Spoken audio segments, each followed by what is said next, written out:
Washington, D.C.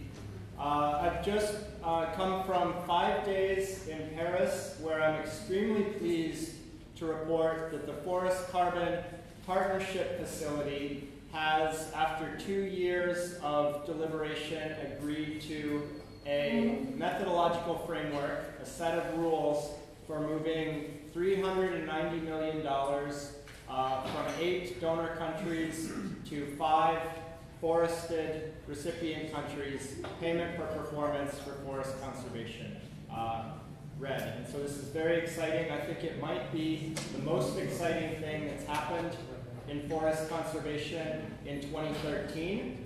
And so I'll move from that to what I think may have been the most exciting thing that happened in forest conservation in 2010. And then at the end explain how the two are connected. So if you were working in forest conservation in 2010, you were probably as excited as I was to read in the newspapers that Indonesia and Norway had signed a $1 billion agreement to reduce deforestation in Indonesia. The cornerstone, the centerpiece of that policy was a moratorium on concessions on licenses for oil palm and timber plantations. And this is an impact evaluation of how well it's going to work. So I haven't said how well it did work because the data lags behind the implementation, and so even though this moratorium has been in place since 2011, all of the data that we'd need to look for an ex-post evaluation is not yet in place. So this is going to be an sort of an ex-ante-ex-post evaluation. It's what would have happened if the same policy had been in place in the previous decade. And as you can see, this is joint work with many partners.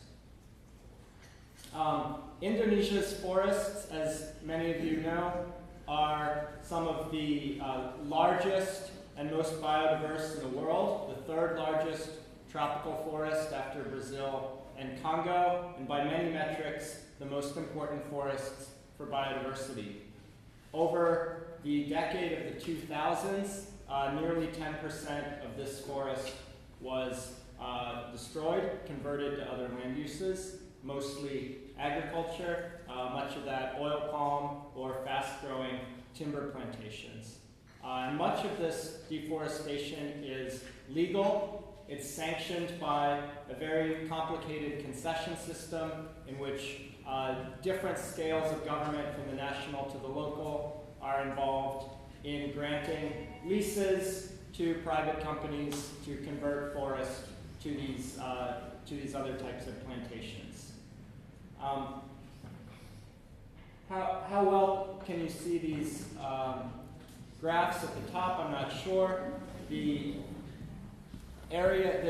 graph on the left represents the growth in oil palm concessions. The graph on the right represents the growth in timber concessions over the 2000s for those concessions that we have dates for.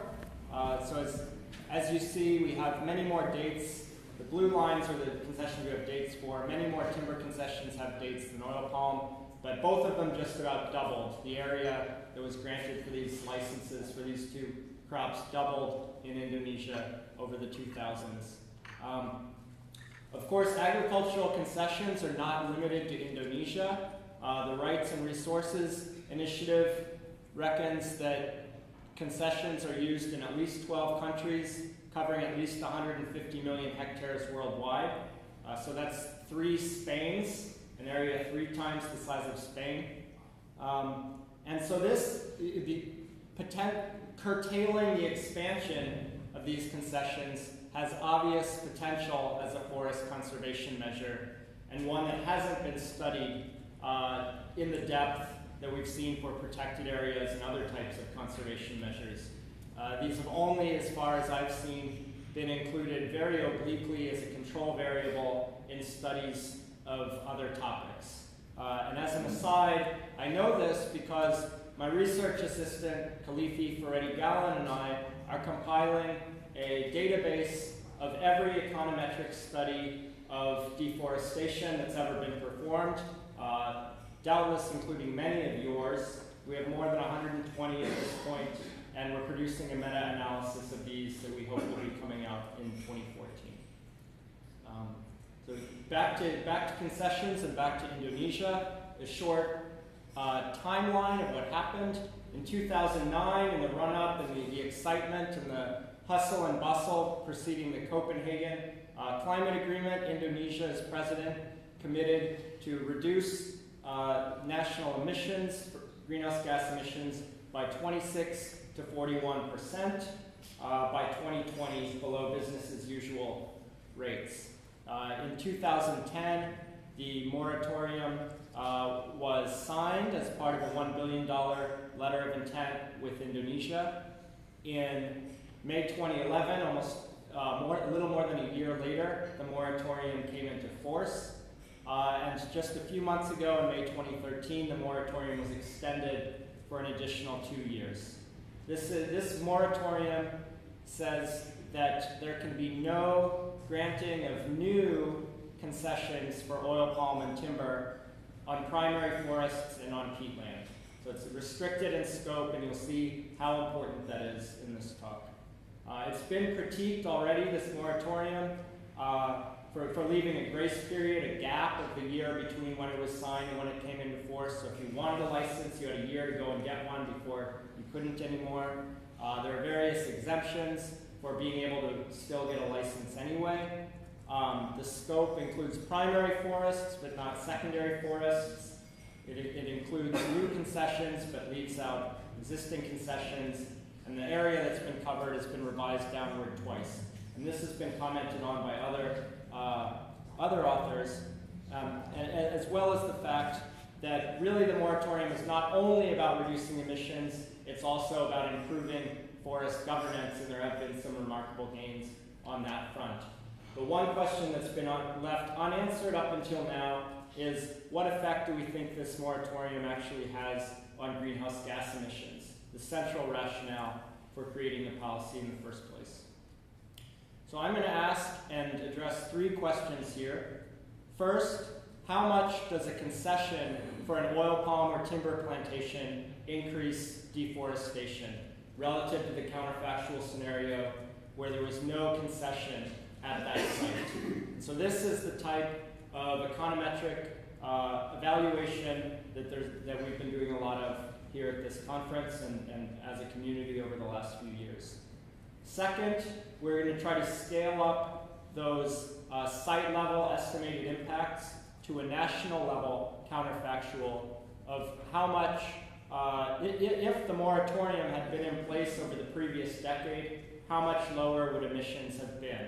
And so this means we can't just simply add up all the site-level impacts. We also have to include partial equilibrium effects, or leakage, as Sven alluded to in the previous question.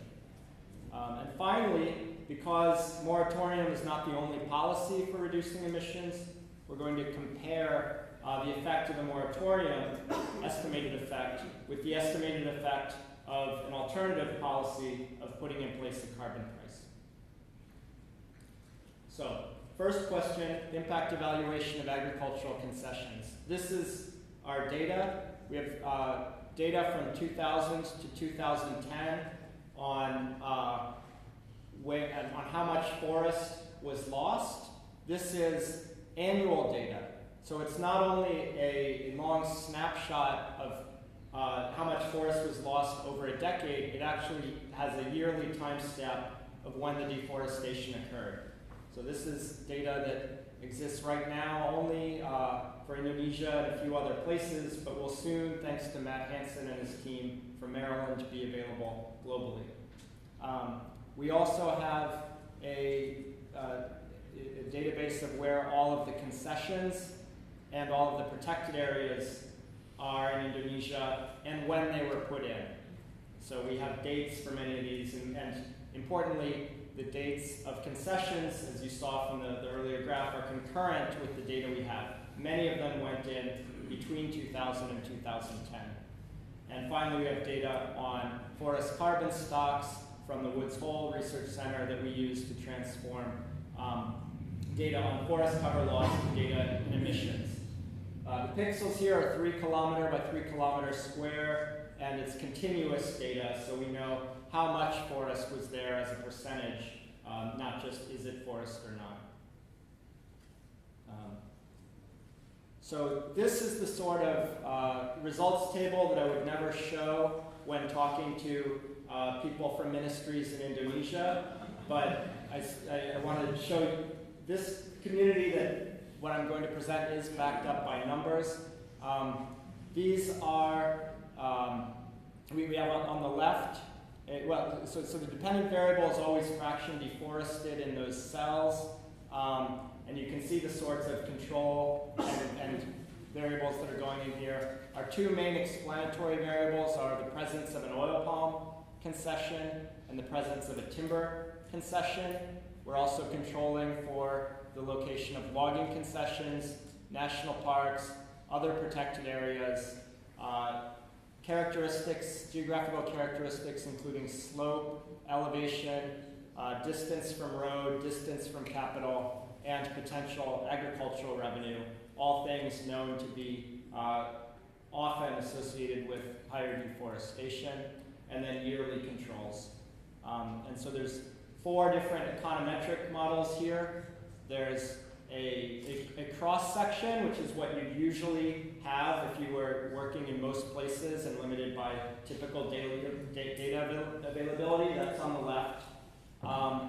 There are a fixed effects and random effects estimation in the middle, number 2 and 3, that don't control for geographic characteristics. And then on the right, a random effects that controls for variation in time invariant geographic characteristics.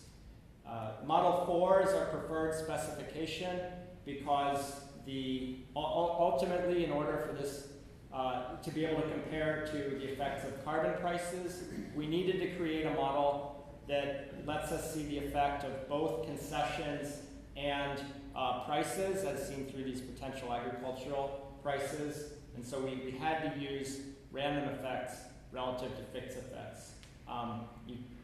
So we're basing our numbers off of the top right here, the oil palm, effects of oil palm and timber in our model for random effects with both geographic and time variant effects. Now, just to slake my own curiosity, I was very curious how much the model, which econometric model you choose affects the estimated impact of oil palm or timber concessions on the left and right respectively. Red is our preferred specification. Everything in blue are the ones that I didn't use for a variety of reasons. You can see matching here. That's the bottom 6 are different ways of doing matching. The reason we didn't use matching is because we're estimating the effects of several different things at once, including the oil palm and timber concession. And if you want to find lands that were equally likely to be oil palm, you can get a good estimation of oil palm, but not timber, because the lands that were equally likely to be timber are a different set of lands, etc. So that's why we chose the model that we did. But a little bit, unnervingly, maybe some people in this audience can say I'm getting unnerved by nothing, but just the difference between the econometric specifications can make the effect 3 times larger or 3 times smaller, let's say. So when I present these numbers, realize that for one part of what I'm presenting, there's quite a wide variation, and I'll come back to that. Anyway, when we chose the econometric specification that we preferred, we found that an oil palm concession increased the rate of deforestation by 34% above what it would have been if the concession wasn't there. And a timber plantation increased deforestation by 63% above what would have happened in that site in that year if it wasn't there. And now we're going to take this estimate and ask how much would a nationwide moratorium on new oil palm and timber concessions on primary forests and peatlands have reduced emissions from deforestation nationwide if applied in the previous decade. And now this is a picture that I certainly do show to policymakers. I was having a conversation in the coffee break about how we can present our results to the people that make the decisions. This is this is all of the emissions that came from Indonesia from 2000 to 2010 in this large rectangle. And the various smaller component rectangles represent the land use land use designation that those emissions came from. So a total of about 7 billion tons of carbon. Indonesia was the third or fourth largest emitter, country with the most emissions globally over this time period. Indonesia's land use was about 2 to 3% of all global greenhouse gas emissions. And you can see that of that 7 billion, 1.5 billion was coming from lands that were oil palm concessions by 2010 in our database, and almost as much again from timber concessions. So that's 40% of the total emissions from Indonesia were in lands that were oil palm or timber concessions by 2010. So if it's outside of that, if it's in the other 60%, it's not covered at all by this policy. There's no way this policy is going to reduce those emissions directly. But it gets worse than this if you're cheerleading for the policy, as we should be, because it's trying to do the right thing. So let's look at what happens when we look only at those concessions that were designated after 2000. That's about half of them. So about half of the concessions were already in place before 2000. There's no way this policy could have had any direct effect on those emissions, 22%. But if the policy had gone in place in 2000, it wouldn't even have affected all of those emissions. It would only have affected emissions within concessions after those concessions became concessions, not before they became concessions.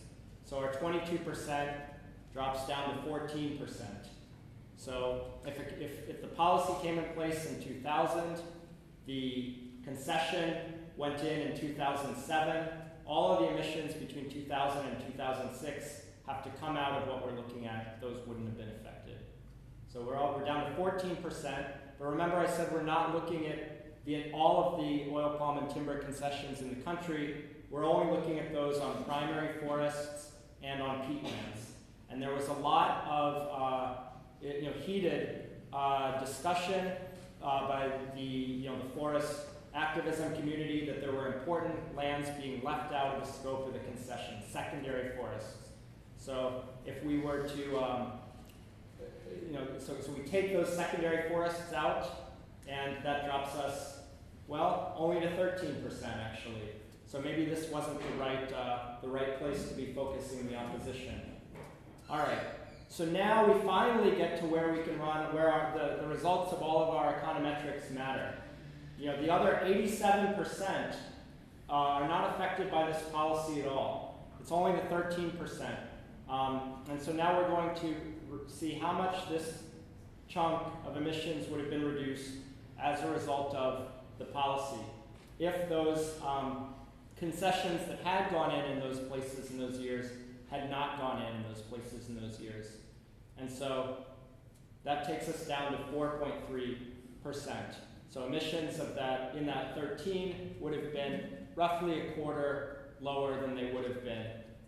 And this is where there's the big variation. So here's where you could say, I don't like your specification. I really think it should be the other specification where the effect is twice as large or half as large. That's where we get the wiggle room in the results. Everything else is just very simple math algebra, basically. All right, so 4.3%, that's the direct result of the policy. What about the indirect result of the policy? What about the leakage? When we're reducing deforestation in one place, that has a lot of effects on the economy, one of which is you would think that the price of those commodities goes up somewhat, and there's a little bit more incentive at the margins for people in other places to plant and replace that lost production. Some of that will come at the expense of forests. Several years ago, for another project, trying to estimate leakage in Indonesia, I had long conversations with general equilibrium modelers in Indonesia, and they were kind enough to produce some numbers that I could use to calibrate the partial equilibrium model that I use to estimate leakage in Indonesia. And after including the effects of leakage in Indonesia, the 4.3 effect of policy drops to 3.6%. So about another maybe 20%, 15% of that knocked off when you include leakage. So we're down to, out of Indonesia's 7 billion tons of emissions over the 2000s. This policy, if it had been in place and effective over the 2000s, would have reduced emissions by 250 million tons, 3.6% of the total. Now, is 250 million tons, is that a lot or a little? Again, we're in Spain, so I'll tell you that this is about Spain's annual emissions. So this is still a big number, a very important number. This is a policy that would have a big effect. Think, in my home country, the United States, if we had a climate policy that reduced emissions by 3.6%, this would be a big national policy. That would have really bent the curve. And we would think this is an effective policy in terms of keeping emissions out of the atmosphere. So relatively small effect on the total pie, but still it's a very big, it's a big pie.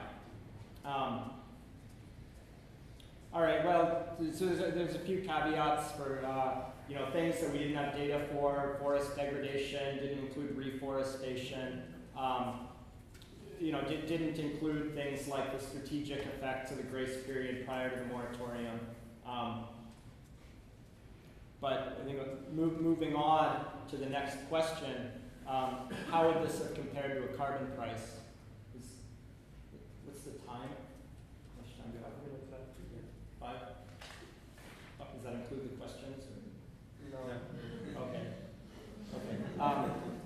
All right. Well, so wrapping up. I mean, we have these. As I said, I had a previous model, partial equilibrium model of deforestation in agriculture in Indonesia that included the effects of a carbon price and also different types of incentive structures that could go along with that carbon price, from full cap and trade or carbon tax to something that's a voluntary payment system.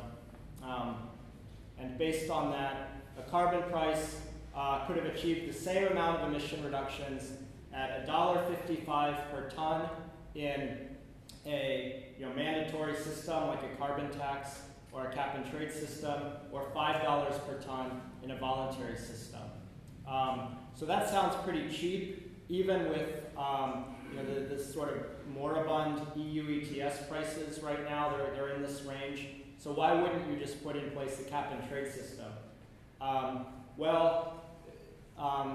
Carbon pricing does have certain advantages. It can cover a larger geographic scope than the moratorium. It could cover potentially the entire country.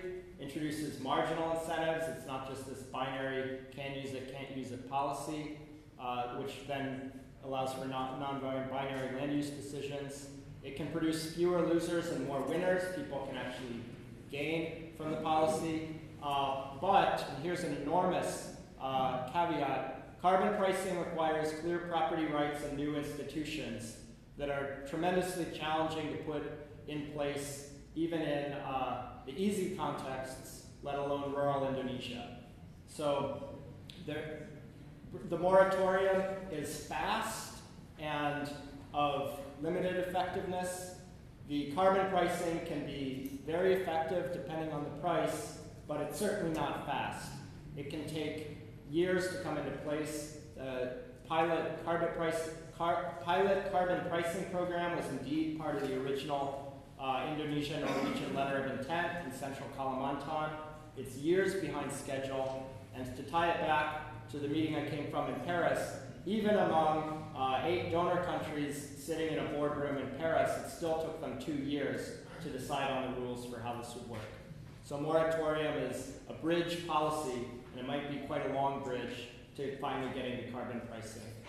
I think I'll skip past the conclusions, and I'll just flash up, if anyone hasn't seen it, Matt Hansen's recent paper in Science that now has annual data on deforestation for the entire world.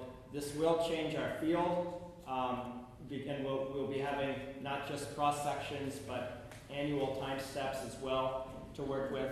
I'm not sure how to pronounce this in Catalan, but I'll just try.